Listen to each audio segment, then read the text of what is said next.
I'm sitting in front of a work by a Belgian artist called Emmanuel Van der Auwera. It's a magic trick. When you walk into the room, you see these white screens. However, below the screens, there are black glass plates. And when your eye is drawn to what's kind of closer to the floor, you see that reflected in these black glass plates are moving images. By taking the polarizing layer off the screens, you cannot see what's on them, but it's repolarized in the black glass, which is, again, a neat metaphor for something being present, but also absent, depending on your ability to perceive it. But what's on the screen?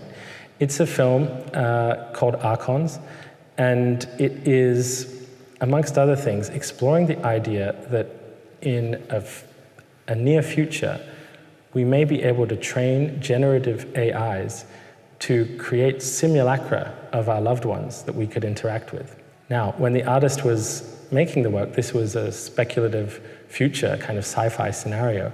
But when we installed it in the previous edition of the exhibition, 1 week after we had opened, there was a story in The Guardian that this was an actual service supplied by a funeral business in China.